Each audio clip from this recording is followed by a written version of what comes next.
Welcome. My name is Noelle Lopez. I'm Assistant Director for Equity and Inclusion at the Bach Center for Teaching and Learning. Pronouns-wise, I'm happy to take they, them, she, her, or he, him pronouns. And Sindhu, would you want to introduce yourselves too? Sure. Welcome, everybody. My name is Sindhumathi Revuluri. I'm Associate Dean of Academic Engagement in Harvard College. I'm so delighted to be here today with Noelle and with our wonderful student panelists who will introduce themselves shortly. We did want to give you a sense of what we're aiming to do today. We know that there's a diverse range of perspectives and desires among our participants today. So we just wanted to let you know that some of the things we're thinking about are highlighting ways that both students and instructors are equally responsible and can be held accountable for building equitable and inclusive classrooms. We want to really think a little bit about structures that encourage instructors and students to be able to be accountable and responsive. To that end, we'd like to identify some forms of feedback that work really well to explicitly foster equity and inclusion.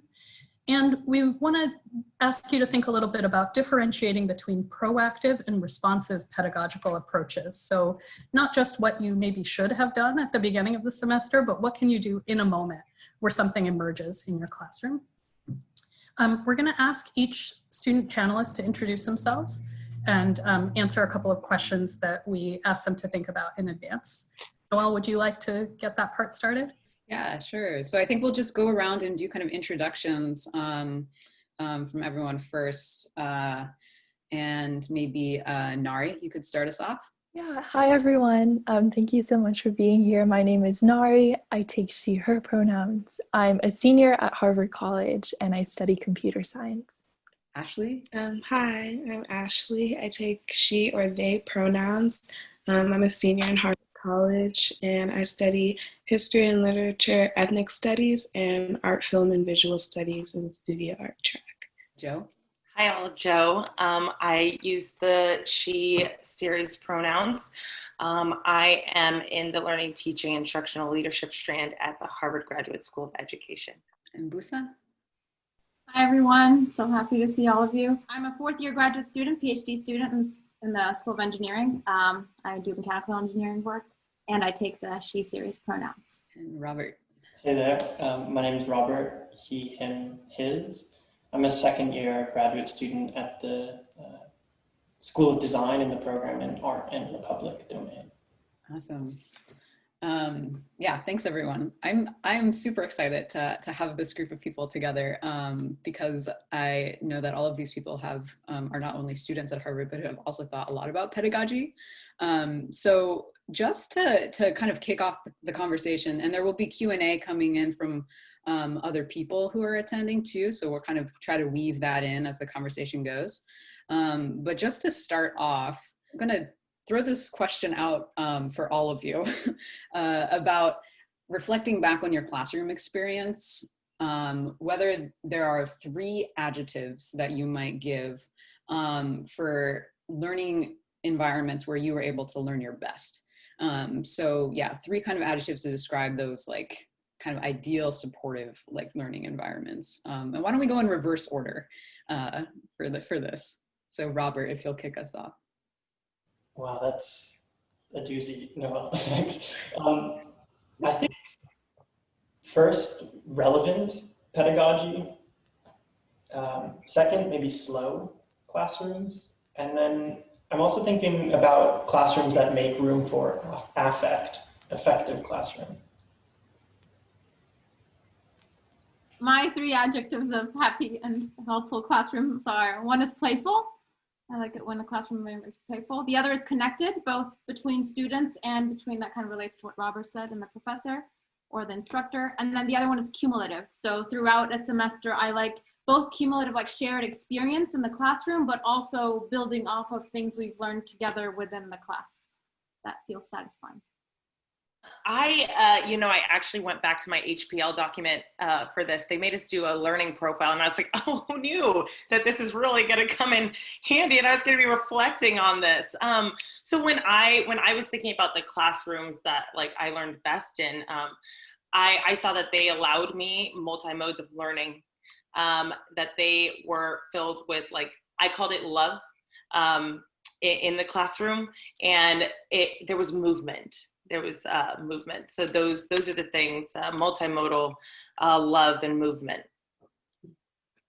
Awesome. I wrote flexibility, and like next to that I wrote like a class like is not a dead thing, so something that like continues to like evolve throughout the time that people are participating in it, and also transparency. Like I feel more satisfied in my learning experience when like I understand why what's happening is happening, and also care. I feel like I've like succeeded more in classes where I felt like there was a level of care.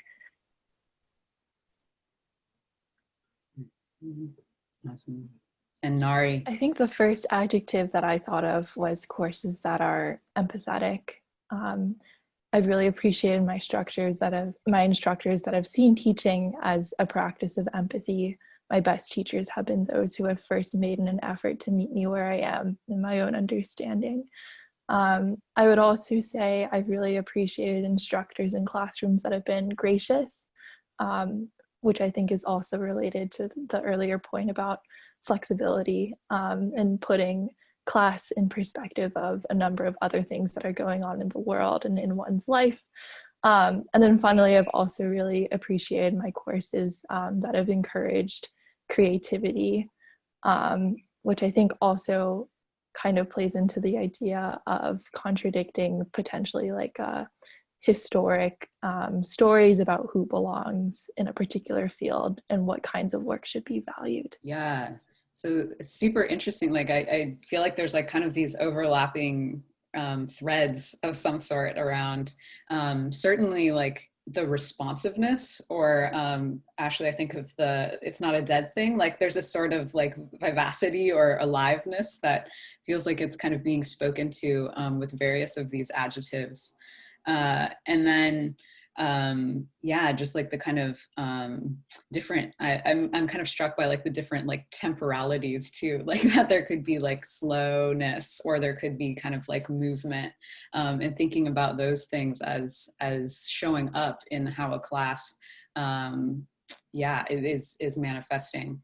First, just to open, does anyone want to like expand on one that you said and with like a particular example, or if you heard an adjective from someone else that really resonated with you, or you thought of an example where you might want to expand? I think something that I might have added after listening is like this adjustment. And I think it was framed in different ways of graciousness and understanding. And I think that is important to a learning experience, is that like you make adjustments and you realize that, you know, I'm an individual and I may just need some grace every once in a while, and teachers who are willing to adjust, or even adjust, like that's one way to adjust, but you would also adjust your practices to realize that like, I don't get it the way you're saying it. So you make adjustments to like the way you're used to teaching and the way that most people have gotten it, you adjust to me. So I think that might be something that I would add. Joe, I love that framing as, again, a form of responsiveness that does highlight the different parties involved, right? So we expect students to come into a class and follow the contract that's set up in the syllabus and adjust to the norms of the class, whether they were stated or not.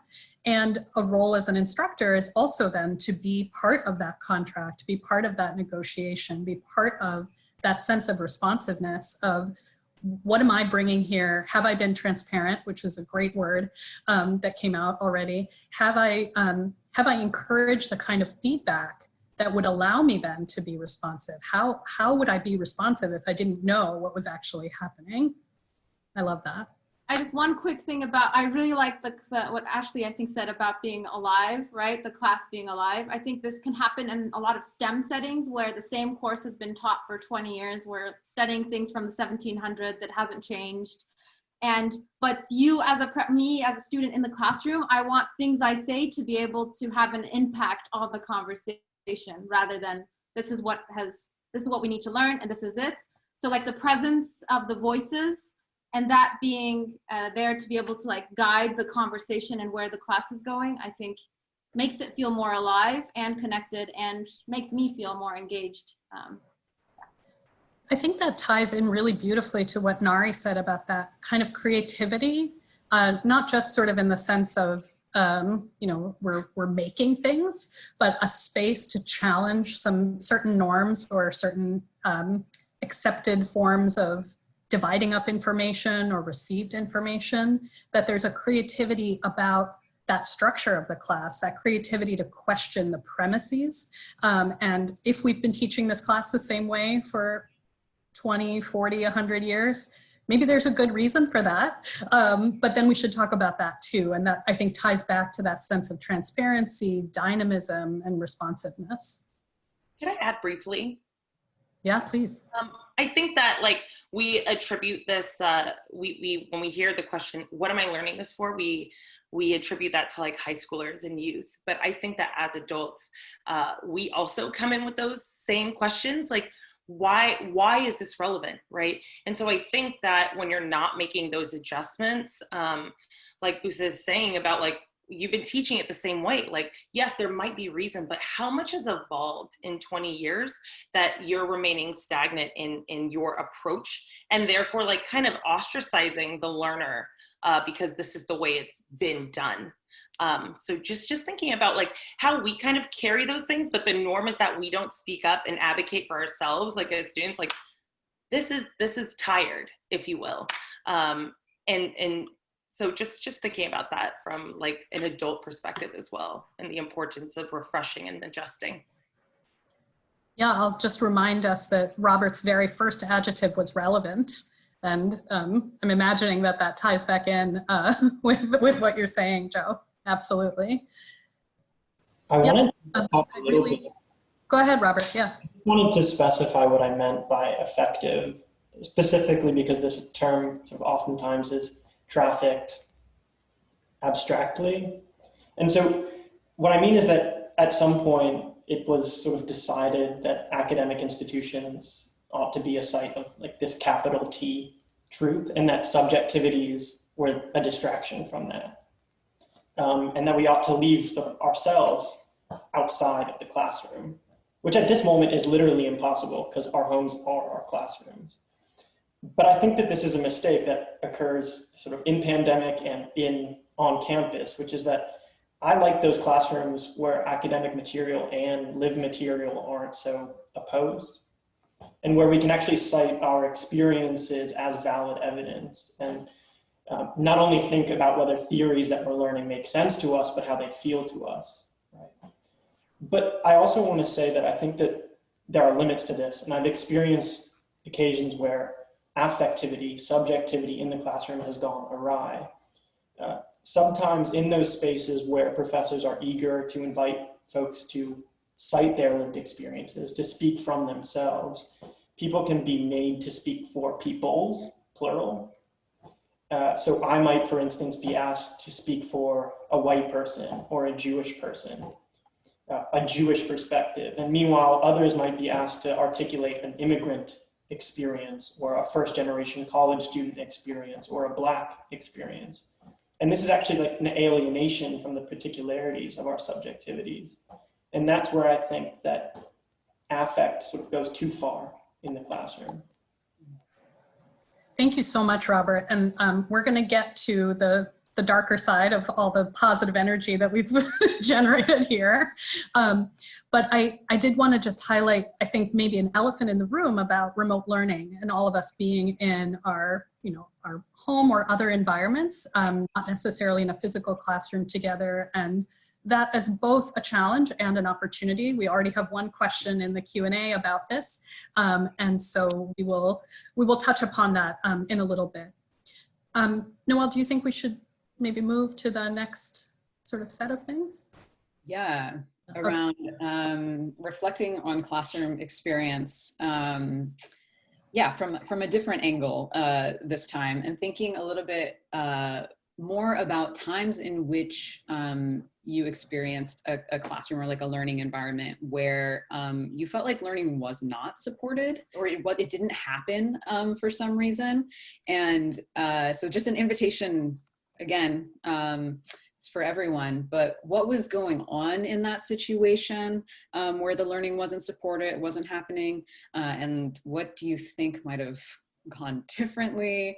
What we're hoping to surface here is both the kind of like the details of the experience, if you're willing and able to talk about that, but really with a sense of what Noelle just said, what could have gone differently, whether in the moment or proactively, right? So what could have happened differently from the start of that particular classroom or course or learning community, but also how could it have been handled differently in that moment?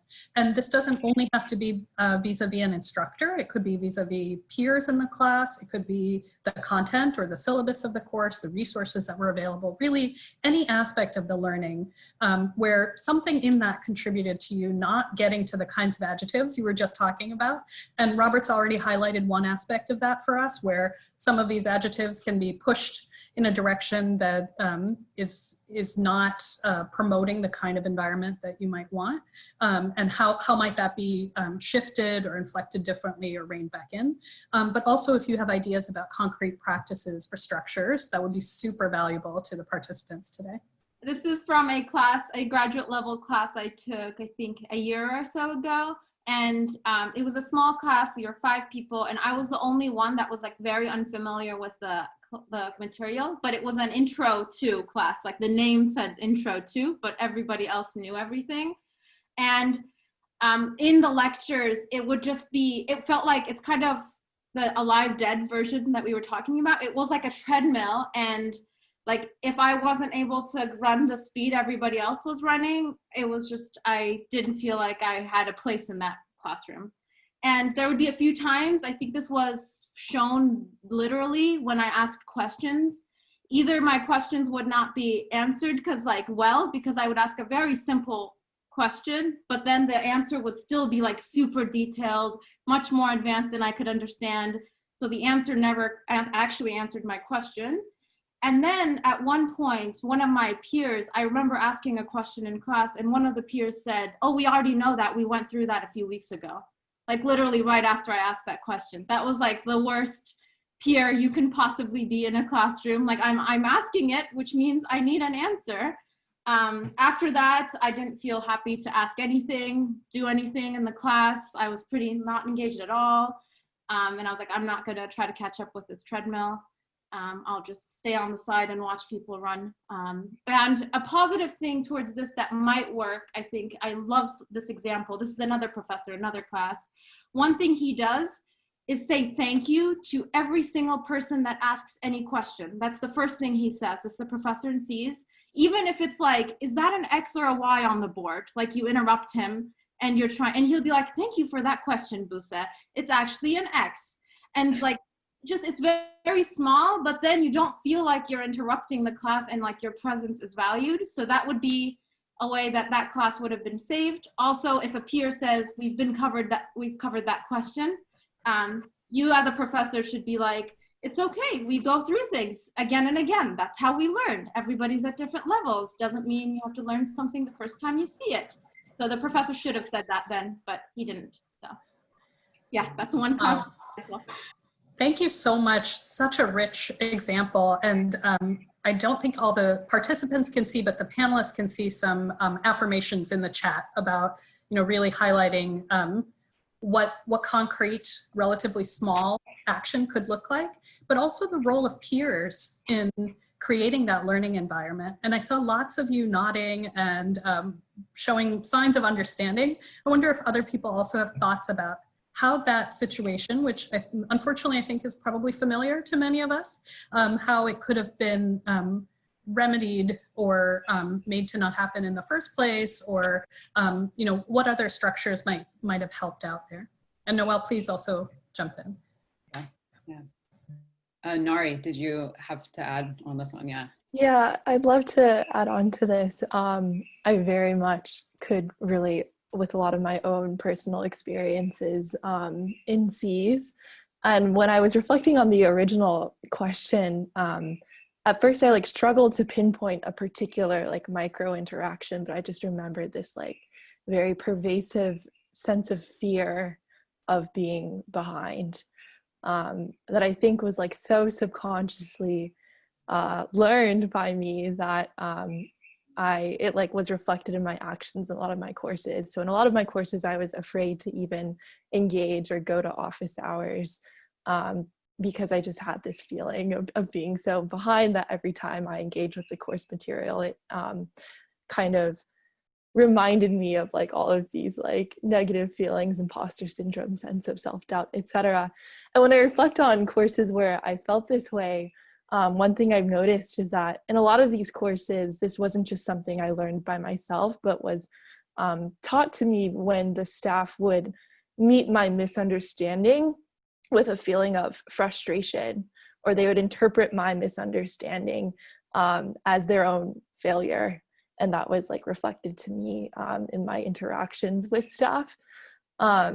Versus courses where I did not feel this way, I've noticed that I think the instructors made a special kind of effort to celebrate all forms of confusion and misunderstanding, and attempts for me to communicate my misunderstanding as valid and as something that should be celebrated, as an attempt to grow and engage with the course material. Some things I've noticed is that this kind of like belief can be kind of like instilled through language that faculty use when teaching. So for example, questions such as, does everyone get it? Or in section when we're working on exercise, asking, did everyone finish? Versus switching that kind of language to instead asking questions like, how do we start this problem? Or using language that is more inclusive to celebrate the progress that folks have made, instead of seeing what hasn't been done as a shortcoming of the students.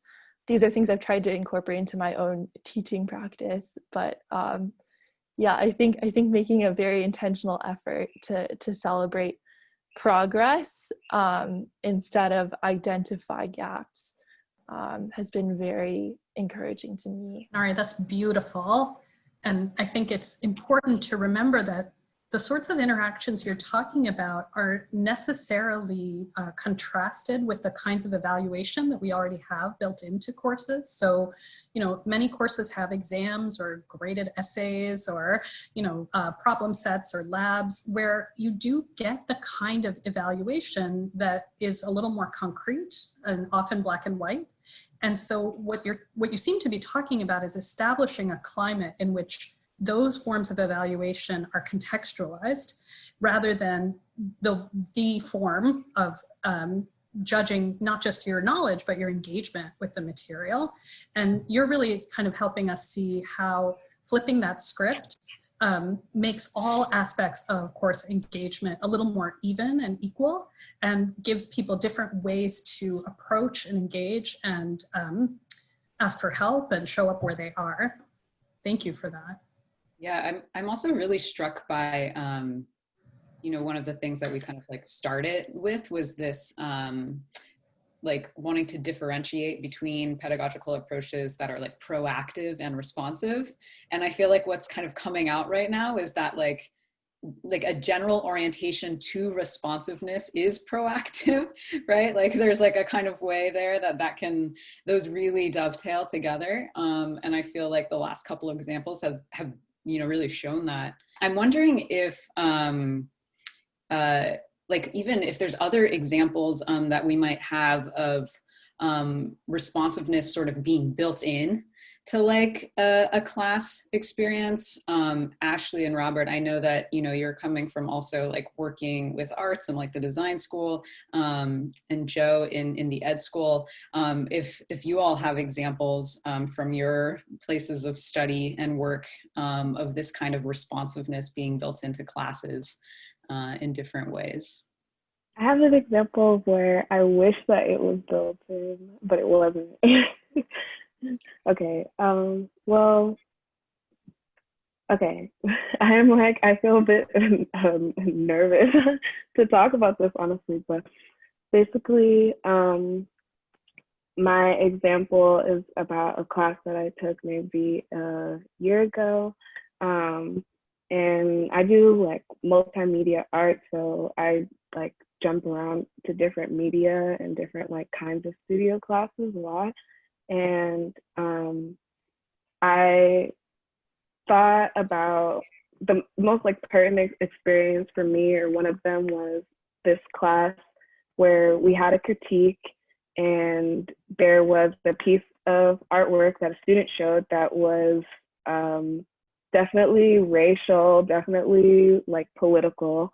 And myself and the only other like Black student in the class both immediately felt like uncomfortable, immediately felt that it was like racist and insensitive, or just not fully taken in context. But during the critique, nobody talked about it at all. Like nobody really considered race in a meaningful way in the critique, or like introduced it to the discussion once. And it was a day where I was very tired and I didn't have enough energy to introduce it myself, where I might have in other instances, but I didn't feel able to. And it was also a class where the professor was kind of like an established artist, and you know, people definitely really respected them, but it sort of made it like when you're responding, it was sort of like who would like to challenge, like who would like to bring this, like, you know, I don't know. It wasn't necessarily an energy that made me feel comfortable to say something. Whereas I felt a lot of the like cis white men in the class were very comfortable in that kind of like setting, which I mean, that's like my own evaluation. I'm sure other people have their like own experiences with it, but based on who talked the most and who responded the most, like that's how I felt.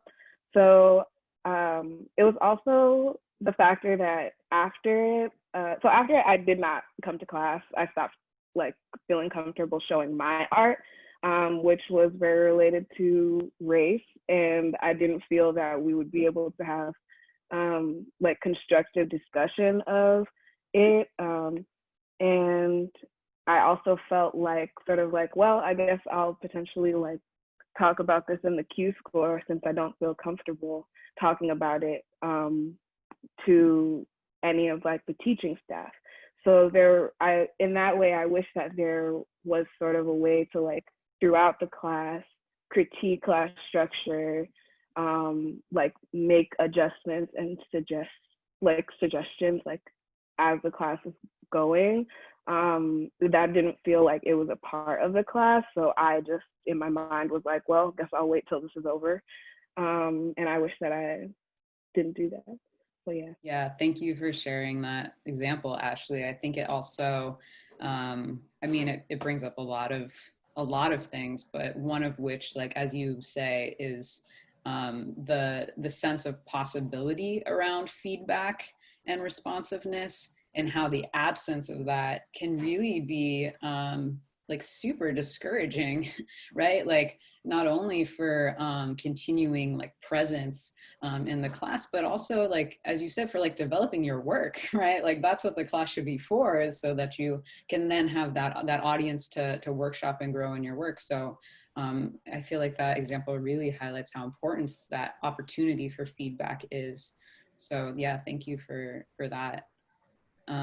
You know, I would add, and I think this goes back to some earlier points about how the classroom community is created not just by the tone set by the instructor, but by peers as well.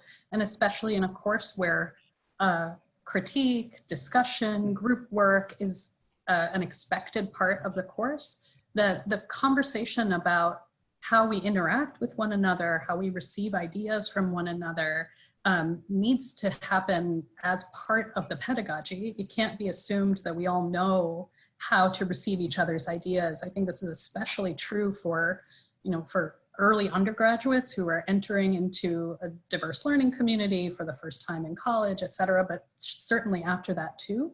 And that kind of conversation gives the opportunity to, I think, really talk about different levels of power and privilege. So it's not just the instructor as the course head who has privilege in the classroom, but Ashley, as you were saying, that, you know, there were cis white men in the class who could name things without the same sort of fear of identification or any of the stereotypes we know to be associated when certain people raise certain issues, right?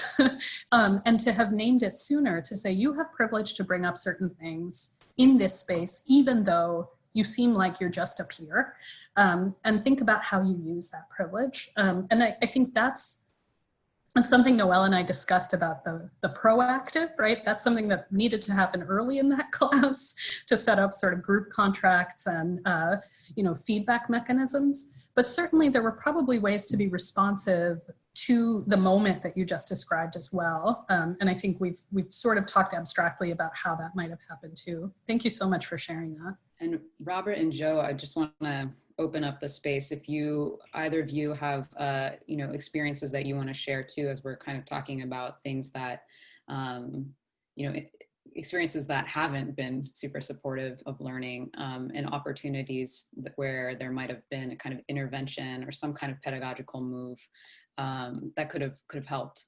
Either of you have something you'd like to share?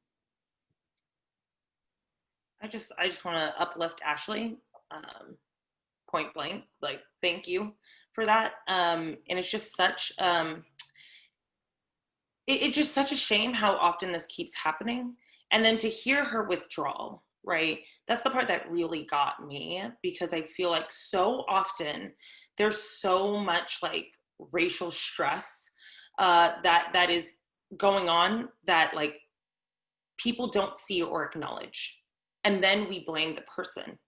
She doesn't really care about her art. And I'm not saying this happened, but like these are the lines where it's like, what changed? Her safety changed. And I don't understand how much more research needs to come out about this. Like, for us to start taking it into account that where we do not feel safe, we do not participate. Nobody wants to continually go and subject themselves to abuse. Nobody. So you retreat, you protect yourself. And so listening, and then Ashley saying, well, I should have, now if I was looking back, I'd have spoken up. You have every right to be tired, Ashley. It's exhausting. And I remember my first course here, the amount of, because I've taken it upon myself, I am going to bring up race everywhere, all of the time. I'm going to be that person. I'm not an anxious person. I had the most anxiety during the summer course that I took here. And I was like, dear Lord, if this is what Harvard is going to be, I'm going to be the only person bringing up race when in the module it talks about race, but then you're looking at the discussion board and there are no intersections with race. And I have to be that Black person. The anxiety that is in bodies, it is uncomfortable all of the time, but it's necessary. And Dr. Tatum, in her book, Why Are All the Black People Sitting in the Cafeteria? She does such a good job of describing that I'm not better at this. My life depends on this. So I have to, right? You think I'm better. I'm just practiced because I have nothing to fall back on. So I think, Ashley, of when I was getting my first master's and I brought up a conversation, there was a conversation about Black and Muslim. And I simply asked the question, are you saying Muslim is a race? Oh my goodness. She wouldn't answer my question. And we got into it. Like in the class, it was a lot, and I turned into the bad person. She's crying because I'm aggressive. She's telling the other, like, it became a really big thing. My grade was definitely changed, like, because I was defending that marginalized groups, absolutely. A race, not necessarily. No. And she was in this position of power and not willing to have a conversation. I am the end all be all. She was a white woman. I am the end all be all. Who are you to like continue to challenge this point? And so I think of those situations that do not work for me are situations where I cannot bring myself. This idea, like, my culture comes with me. My color, my race comes with me. And I am not part of the dominant race. I'm not a male. I'm not part of the dominant male species. So it's just like, when are you going to make room for me, my culture, and all I bring with it? And if there's not room for that, then those are the situations where I absolutely feel the most uncomfortable, because I'm not backing down from it anymore, because the amount of energy I have to hold in my body when I do so is intolerable. And so the situations where I feel best are the places where the teacher makes room for their students. The teacher says, you are worthy. That is different. Let me learn from you. It is a two-way street. We need to stop this hierarchical structure that exists in the classroom. And so we learn from one another. And in that, we can bring our fullest and truest selves. And so I have so many people. Since in this fall term, I feel so blessed to have teachers who did not continue that horrible experience in the summer. So I feel very thankful. Joe, thank you so much. Noelle, did you want to respond? I see you eagerly leaning in. Yeah, I just right. like, I just thank you so much, Joe. Thank you so much, Ashley. I feel like this is like, yeah, just needs to be spoken, needs to be heard. And like, I just really like appreciate you speaking here for all of the attendees. And also just not having this be an opportunity, just remembering, you know, Robert's comment about the affective, and where this is not, right, a story of like, thank you for sharing this hard experience. This is a real invitation, you know, Joe, as you just said, for the two-way street, and a real invitation for responsibility being taken up, I think, by instructors. And yeah, just really having that be, I just feel like I want to highlight that this is not just an opportunity to hear a hard story. And that's that we can do better than that in how we listen to each other. And we can do better than that in being responsive to each other. So yes, thank you, Sindhu, yeah. Well, I would just add that, you know, the responsibility for ensuring a kind of psychological safety in one's classroom does fall on that instructor, but it involves much more than what happens in that classroom at that time. So Nari earlier was talking about, you know, a broad range of instructional settings where something was almost like low grade, creeping, you know, subconscious. And Joe, you're talking about cumulative experiences of this feeling of not being able to speak as who you are and what you're experiencing. And so even situations that seem to be well constructed and positive are still parts of institutions that have been complicit in a certain kind of violence.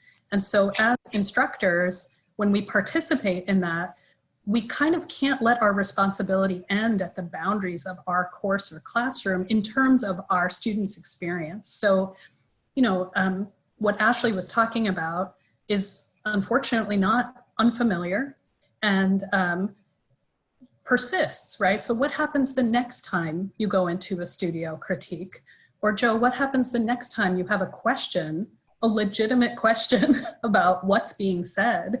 Or Buse, what happens next time you take an introductory course that's not an introductory course? Or, I think we forget sometimes, because we, as instructors, we often have the privilege of, letting our classroom be our classroom. We can set it up to be the most slow, relevant, loving, affective, creative, dynamic space.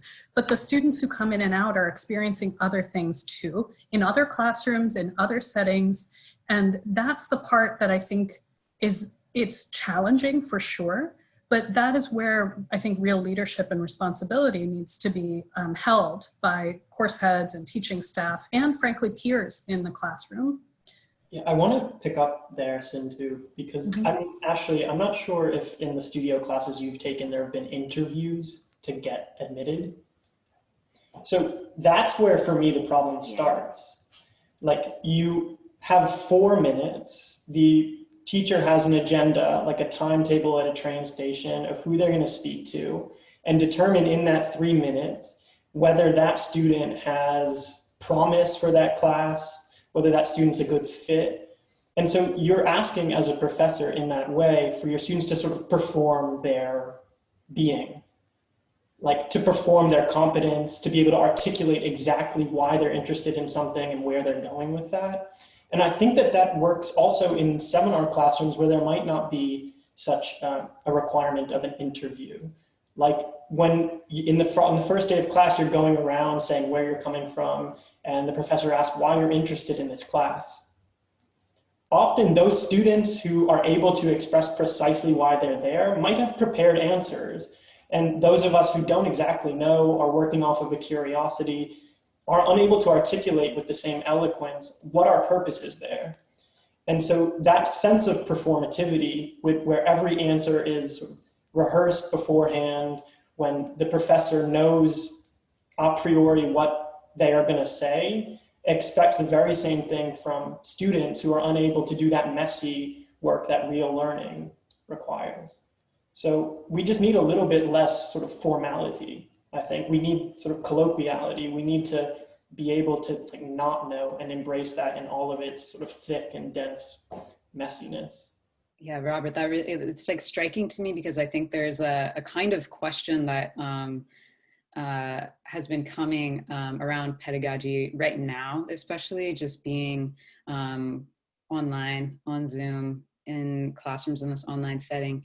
And there being a question coming, and this is in our Q&A even right now, around like creating connectedness or like a sense of community. And I feel like so much of what we've been talking about, right, is not tangential, right? Like this is like foundation, right? This is like absolutely foundational to like having that sense of connectedness be possible. So even thinking about those kinds of structures, that you're saying that are preceding, that are outside the courses themselves, and thinking about ways that those are actually setting the ground for what is possible for connectedness. I wonder, just in thinking about this moment of learning, of teaching and learning, being online, if there's things that you're thinking about specifically, or that you've seen specifically, that either really haven't worked or that really have, towards creating more of a sense of connectedness, or even the possibility of connectedness. Because I really do like that we're spending time in this place that's not like concrete moves, but we're spending time in this area of like what needs to happen just culturally, structurally, for there to be that possibility of connectedness. So I would love to hear if any of you have some experiences, examples of things that have been productive. It's actually really good to know that this is not an easy question, because we've been grappling with it for a while too. How to encourage, I think, Noelle, you're really beautifully using the word connectedness, and I think also responsiveness. Right? What does responsiveness look like in a remote setting when we can't always read each other's body language to support or disagree with something that's happening, when we're necessarily in very different settings that I think are disproportionately personal feeling to different people, and maybe not having a choice about how much to reveal in a particular moment. And that can be an asset, but it can also be quite intrusive and a bit too much sometimes. So I think I bought you all a little bit more time to think. So hopefully there are more things to say. I love that question. Thank you. Lord, because I was so nervous. I'm being a learner online and I'm being a teacher online. So it's like I'm getting both ends of this chaos, if you will. And the biggest thing that to me fosters connectedness is listening. And because, okay, so I got to tell y'all, because at the end of last year, I was so scared to start teaching again because how last year ended just like so abruptly. And I teach 9th grade physics. So thinking about these students who are coming to a new school who had like non-closure at their 8th grade year coming here, I'm just like, oh Lord, I can't do more of the same, right? But instead, it's been completely different. The kids are miraculously engaged and here and willing to participate. And actually, like right before this, they have lunch, right? And so they were like, will you stay for lunch? And obviously I'm here, so I couldn't. But the fact that I've never met any of these people, I've met 3 of them in person total. And the fact that they want to, they're like, well, we have the weekend, we could meet on the weekend. What if we play games? Like they want to connect because they have seen that I want to connect with them. So while reciprocity is absolutely required, I have to start it. That is where I think the hierarchy lies, is that I must model the behaviors that I want seen in you. I must listen to the voices and seek out the voices that I don't hear from. So like I'm emailing them pretty frequently, like, hey, just want to say hi. Oh my gosh, I was so glad you were in the chat. Like just things like that make it so, even though like you may not have been more outspoken, because this favors outspokenness, right? This kind of Zoom favors outspokenness. But for those who don't, they need to feel seen. How are they going to feel like they can take risks if they don't even feel like anybody notices their presence? So to me, connectedness starts by like saying, I want to hear about you. I want to learn about you. I want to seek you out so that you know that like you've got somebody here. So that's something that's really been working. And with the teachers that here at Harvard, I feel like they do that too. And they ground it in the experience that like we are having as well. It's not just something far off that doesn't seem relevant to what we're doing. Yeah, thank you. I think that's the ways of locating that responsibility again, right? Here, like as your instructor, here it is, right? Looking around, what can I do? And then really like starting from your own actions as an instructor, as a teacher, as someone curious about your students. Yeah. Thank you. Okay, so I think there's definitely lots of questions around being in this kind of online teaching and learning environment. So I think if there's anything else that you all want to share, is anyone having like another kind of experience around online teaching and learning specifically and connectedness there that you're thinking about or wanting to share? I can try to say something very briefly. Mine are not as like very simple things that people have done that I think works well. One, instructor starting with some music as people are going in. It just creates like a shared experience because you can't really have the space. So the music creates some sense of space. Sending people to small breakout rooms, either to just like randomized rooms, smallish ones to either work on a problem during class or just to be like, hey, let them like get to know each other, because that's again not possible over Zoom. And that's like the hierarchy is with the professor, so the professor should give students some time without the professor watching them. And then some things that have worked in really large lectures that I've been to is like the chat sometimes is very helpful, and some teaching staff like monitor it very regularly, or they like get together some themes and add a post, kind of what Sindhu was doing at the beginning, writing down the adjectives we were saying, for example. Things like that I think help, and especially because it's so many things are going on at once, lots of rectangles, chat flowing. It's good to have both of them monitored by separate people and have them cohesive, because I think it's harder to pay attention with all the, and I have like 40 other tabs open of work I was doing right before this, right? So remembering that, I think these are more like super practical things, but. I love that, Buse, like using the multimedia to your advantage, right? So Joe, you're talking about different kinds of learners, those who want to speak up, those who might need a little bit more of a nudge or one-on-one attention, and actually using the features of remote learning to allow for that. And, you know, Buse, you're talking about actually having someone else's responsibility be that, right? Because as individuals, it's hard for us sometimes to hold it all. And if you don't have a teaching fellow or a TA, you can use a student in the class and sort of alternate that responsibility and let them share in the gathering, the feeding back out, the helping out.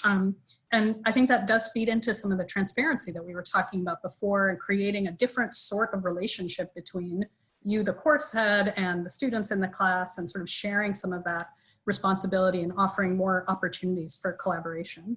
Really nice. I was going to say that I think that some instructors think that having your camera on means like you're engaged, or like having your sound on, or like, you know, speaking up, like, or mandating those things means that you're means that you're there. And I feel like it actually does not do what people think that they're doing, and can like push you to the opposite end. And I'm a person who like has a difficult time speaking up in class in general, and then let alone on Zoom. So yeah, I just wanted to flag that, and also say that I think I felt good in classes where I felt more engaged to start class, in classes where like we, instead of like all being forced to like have our little squares on, like we engage in an activity together. So like something that would ground us in the moment that we're here, like this is a space that we're occupying and we're taking this class. So like some classes have check-ins where, you know, it's difficult times that people just go around and like say something, like maybe some like question about like where people are at, just like a temperature check, like no judgment on it or anything, so that like you know how the class in general is feeling, because there's been times where like everyone in class is like, yeah, it's actually been a horrible week, but we're here and we're trying. Or like I'm in another class where we've done like just like a 5-minute like meditation, which this might not work in every kind of class, but it helped me to feel grounded in class and to feel like more like I was there and more engaged. So I am now thinking with a designer's cap, I suppose, but if Canvas and Zoom are the sort of like architecture of this new remote university, then we might want to think about how they're designed and whether those designs sort of prohibit or promote the type of community that we're after. So on Canvas, in the courses for which I'm a teaching fellow, like all of the pages are open. There are no pages that only teachers can edit. Like there's no closed doors, no locks. Whereas on some other courses that I'm taking as a learner, it's like you have to navigate through these passages, some of which are open to you, some of which you knock on and are refused from. So how might those environments reflect the architecture of the larger learning environment we're after? Absolutely, Robert. Thank you so much. So we have 3 minutes left in this panel, and Noelle and I wanted to invite our panelists to give us some feedback about how this went. Because if we were to ever do this again, which I don't know, Noelle, will we ever run a webinar again? Maybe with these folks about this topic. But certainly we also have a lot to learn about how to facilitate these kinds of conversations, how to bring up the sorts of questions that we've raised here, how to raise student voices and experience. And we would love to invite you to offer us some feedback. You can do it by speaking up here. You could use the chat to one of us privately or to all the panelists. You could share it with everyone who's on the webinar. You could email us afterwards. And I'm sure there are tons of other mechanisms for feedback that I'm not thinking of right now. But we do try, Noelle and I have had the privilege of teaching together a little bit before. We do try to model some of the things that we ask others to do, and it's not always easy. So, you know, I think we're trying to put ourselves in that vulnerable position of saying, you know, tell us what you think. Tell us how this could have gone a little differently, what could have been better, what you would have liked to have seen if we had more time, what did we not need to do? Any of those things are on the table. Noelle, what do we do when we don't hear from anybody? Let's model that too. Oh my gosh, okay. Maybe we should just play some music and gently outro. Well, my move would be to just leave the invitation open. So yeah, it's the invitation for feedback is open from all of you who participated.